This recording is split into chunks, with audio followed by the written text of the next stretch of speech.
Conversations across time. Oh. Yeah. All right. Conversations across time. Conversations across time. Conversations across time. Conversations across time. Conversations across time. Conversations across time. Conversations across time. Conversations across time.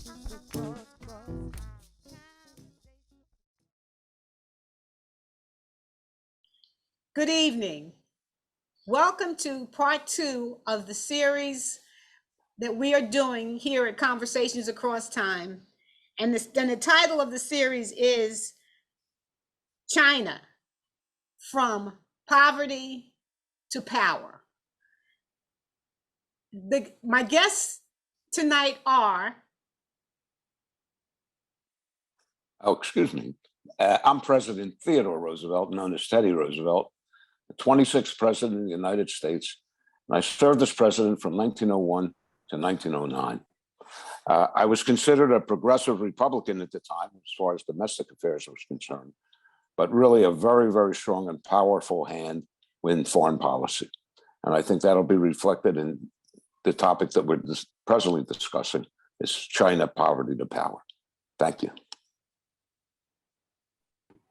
I'm Richard Nixon, 37th President of the United States. During my political career, I used red baiting and the fear of communism and the emergence and the takeover by the communists of China as a springboard for my political career. The Red Scare was a big help for me to get to where I was, to become vice president under Dwight David Eisenhower. But in 1972, as part of my policy of détente with Dr. Kissinger, I made the trek to Peking and personally met Mao Zedong. And as part of an effort to drive a wedge between China and the Soviet Union, I believe there's a lot of criticism in my administration, but I believe I deserve credit for reopening a relationship with China, a crack.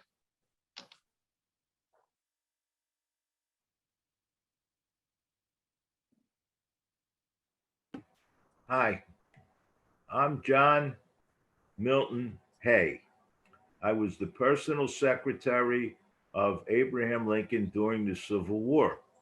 Later on, I acted as Secretary of State under the administration of William McKinley and Theodore Roosevelt. I coined the phrase, a splendid little war, in result of the Spanish-American War, and I was the architect of the open door policy, which opened China to trade for all the nations in the world and has had lasting consequences. I want us tonight to be able to give our audience just some background on what happened and what is happening with China today. What happened in the early part of the 20th century, and what has led to where we are in the 21st century of having a very questionable relationship with China. And no discussion of China can happen without reference to Sun Yat-sen. Sun Yat-sen is considered the George Washington of China, of the People's Republic of China. He actually was a peasant, born as a peasant. He went to live in Hawaii with his older brother, who had become a successful businessman. And Sun Yat-sen became enchanted with the way that he saw Western powers, and specifically the United States, and how he saw them progressing. He was sent home. His brother was 15 years his senior, and his brother loved him And his brother also allowed his brother also um, allowed him, afforded him the opportunity to pursue his revolutionary ideas. But Sun Yat-sen, as I said, had lived in Hawaii, had gone to school in Hawaii, learned how to speak English fluently. And when his brother realized how much Sun Yat-sen was becoming Americanized, he sent him back to China. He had a fear that his younger brother would convert to Christianity. As it turns out, in later years, he did convert to Christianity. His older brother's thoughts were correct, but Sun Yat-sen, coming from a peasant background, then living in an upper class background in Hawaii, and returning back to China, was appalled at what he saw in China as them being very backward, and he thought that it was important to emulate Western ways in terms of bringing his country forward. I think what is also an interesting notion about Sun Yat-sen is that Sun Yat-sen had he knew that there needed to be a formation of a reformation of the government as it existed, because the poverty in China was just devastating. So with that in mind, I'd like us to at least consider the perspective of the West towards China, and someone like Sun Yat-sen, and where he would place, because his leading of the revolutionary movement is what led to the end of the Qing dynasty. I mean, that's where the Republic of China comes from. It didn't become the People's Republic of China until much later, but at that time, it was the Republic of China. And so I would like, if I could, to have Secretary Hay give us some understanding of how the Western powers viewed Sun Yat-sen. Yeah, well, the Western powers were frightened of Chinese nationalism, because nationalism, if we define it, is the desire on the part of people to govern themselves, not to have foreign influence, not to be under colonial rule, not to be a protectorate of a European power. So the nationalist movement in China was a threat to all the European influences on China, because basically not our movement, but the movement of Sun Yat-sen was that the Chinese culture, the Chinese people should govern themselves, and they should have their own self-determination, and not be under the thumb of the United States or Great Britain or Russia or Japan or even France. Now, the other side of the coin is imperialism, and imperialism ties in with nationalism in both a positive and a negative way. Imperialism takes over other countries. There's different kind of imperialism. There's colonialism, which the people in the United States, our country, knows, and that's why we revolted against Britain. We didn't want to be ruled by people other than our own people. The second type of imperialism is a protectorate, where one country is given the right to dominate another country. And the third is a sphere of influence, where it's not official that this country controls another country, but Teddy Roosevelt did this all through South America with his big stick policy. It was the United States sphere of influence. Nobody can interfere. That was our bathtub, so to speak. Now, the problem is imperialism conflicts with nationalism, because when the Anglo-Saxon, the white man burden, says we're going to take over the Philippines or dominate Chinese trade or take over Hawaii, the native people say we want to govern ourselves. So imperialism will conflict with nationalism. When the same token, the United States and Britain's pride in their self, their that superiority complexes say we have the right to govern these people because we are superior and they are inferior. And that goes back to the theory you talked about in last week, Professor Burgess's theory of the Teutonic germ, and only Teutonic and Germanic people could govern. You know, could you give the audience a little background about the Teutonic people? Because I know we talked about it last week, but I don't think we gave a full explanation of the idea of the forest people and how the Teutonic theory came into play.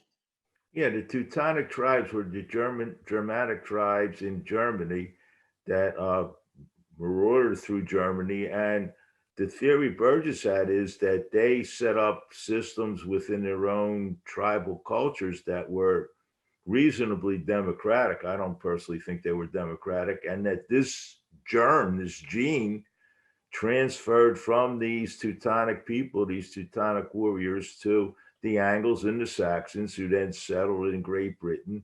And that therefore these, and then of course became the American colonists.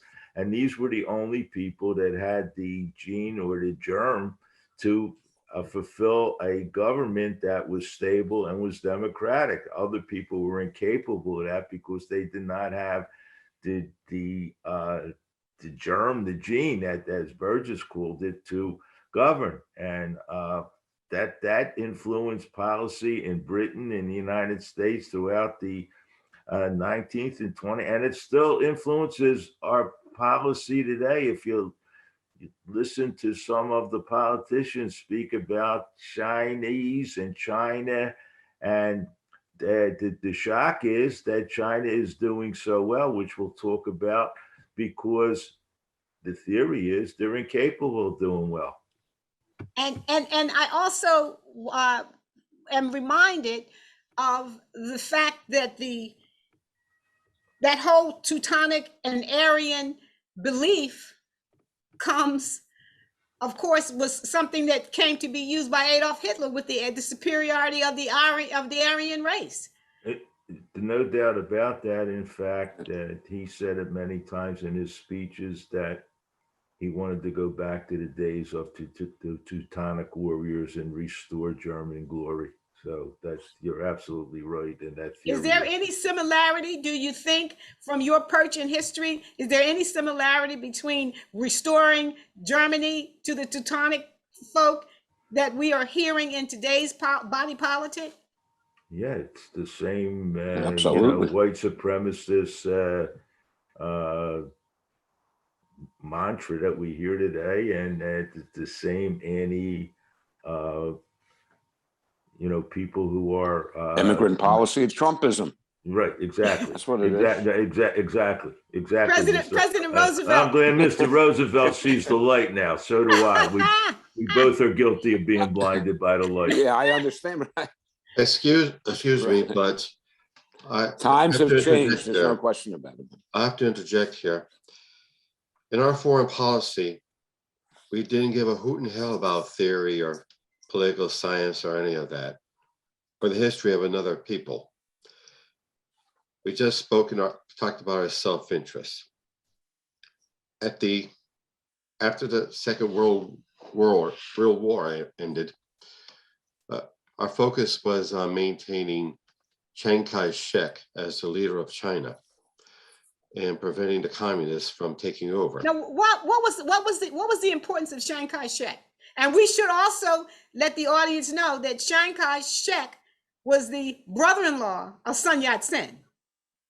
Well, we all through the 30s and during the war, and at the end of the revolutions, 49, we've always propped up Sun Yat-sen as a great champion of freedom, fighting against the Japanese, and which is particularly strong in the magazines of Henry Luce, because Henry Luce, his parents were Presbyterian missionaries, and again, like I've said before, the Red Scare. Anything, any presence of communists, no matter how benign or harmless, we were trained to be afraid of it. And what added to the Red Scare was the downfall of Chiang Kai-shek and the emergence of the People's Republic. And like I said, we didn't care about China's past or the imperialism. We just saw that a communist took over this very large, massive nation. So that from the United States perspective, you were saying the fact that the Republic of China became the People's Republic of China under Mao Zedong, which they ended up in a better position. We should talk about the extreme poverty that happened at that time, President Nixon. I know that your background has always been, and you have written communism. You wrote communism to that was your gravy train that led you to national prominence when you were involved in the McCarthy hearings. I mean, everything about That's your true. past, communism has figured, but it's figured from the standpoint of you using it for your own political purposes. So now, are you suggesting that there's a relationship between Sun Yat-sen and the fact that he had some respect for Lenin and communist principles? Is that what you're saying? Yes, as a matter of fact, if Sun Yat-sen was in charge of China during my era, and he included communists in his administration, the CIA definitely would do everything it can to overthrow Sun Yat-sen and bring a more suitable administration to China, suitable, that is, for us. And Us being we the didn't United care States. about the United States. And we didn't care what happened to the rank and file people of China.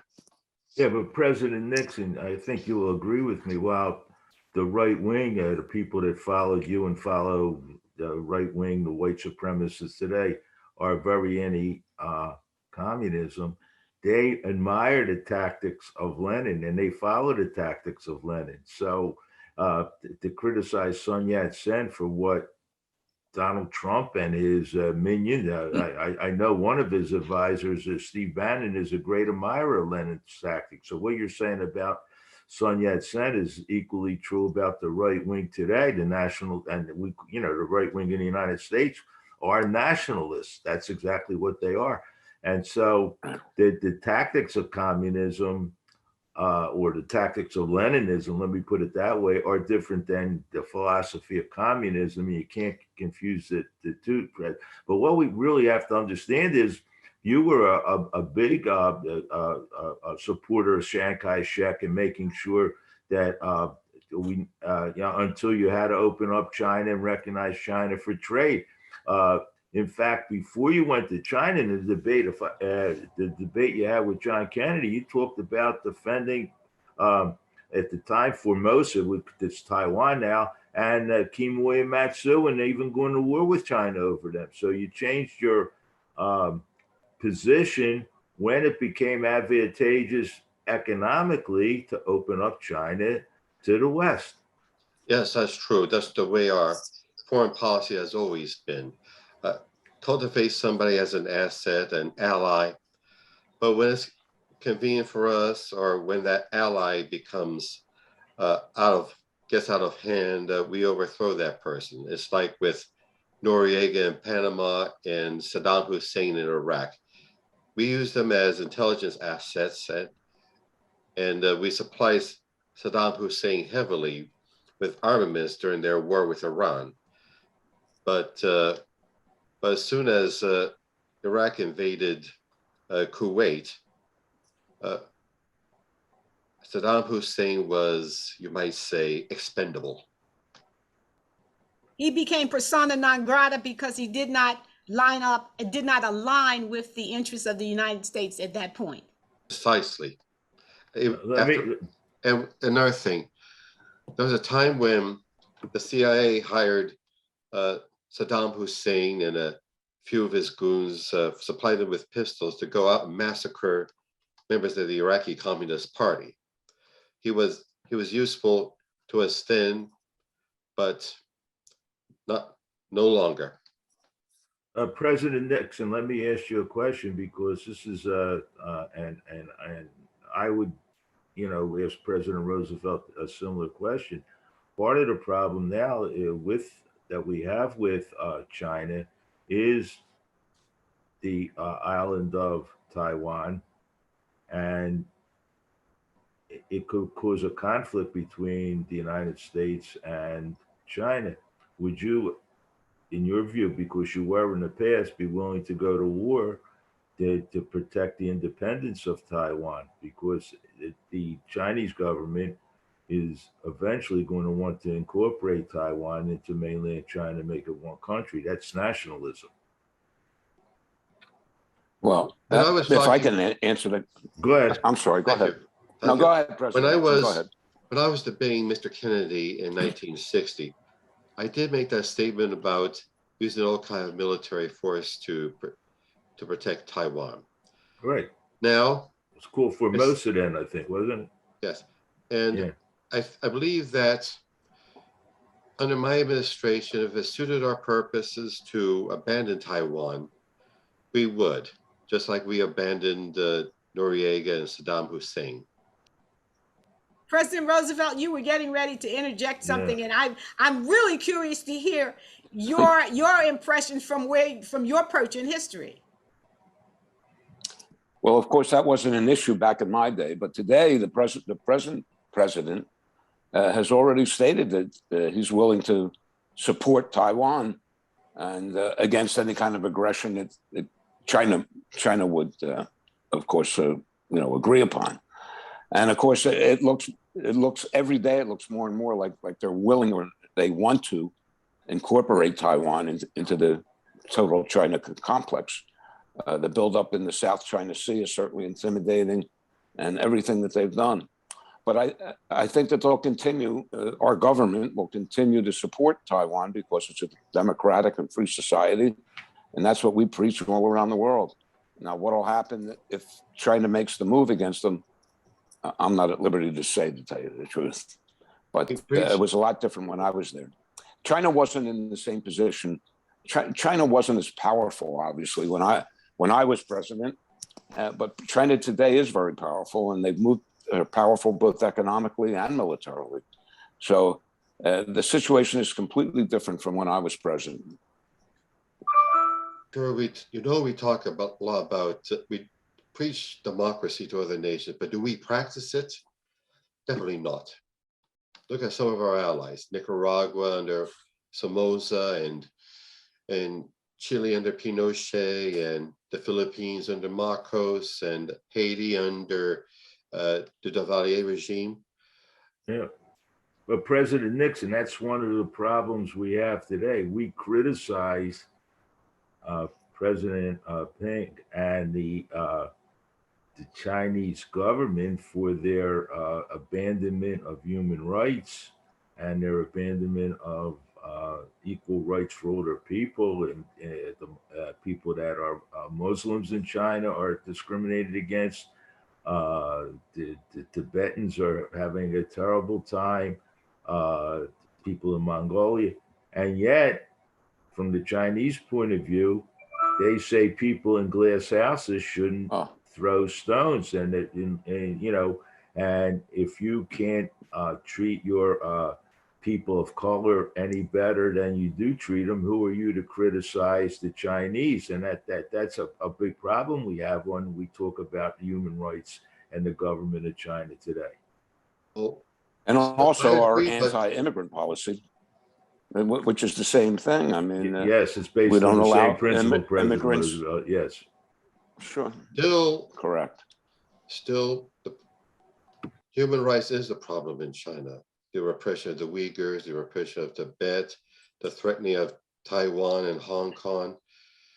But President Nixon, human rights is now and has always been a problem in the United States. Oh, I helped exacerbate the problem with dog whistle speeches. Well, I mean, I guess I guess it's a good thing that you now admit that, but I do find that the similarities between what you object to so much about human rights as what's happening in China to what is going on in the country as we see today, and as President Roosevelt just alluded to our immigration policies. Exactly. We are simply living in a glass house. There is no question about that. The United States has exercised imperialistic actions towards the rest of the world, and most particularly to people that they view as, back to Dr. Adler's expression, as the others. Anyone that, if you are not of European, of Teutonic lineage, then you are not fit to rule yourself.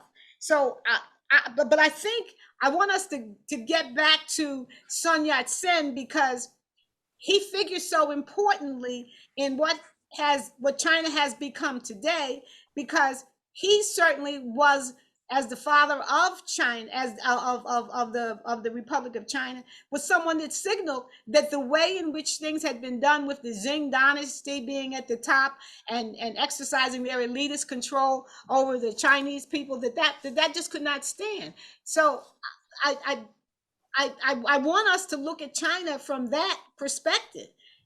The population of China is almost 3 times the population of the United States, and they live in virtually the same amount of area, the same amount of square mileage in China as in the United States. It's comparable, but their population is 1.4 billion.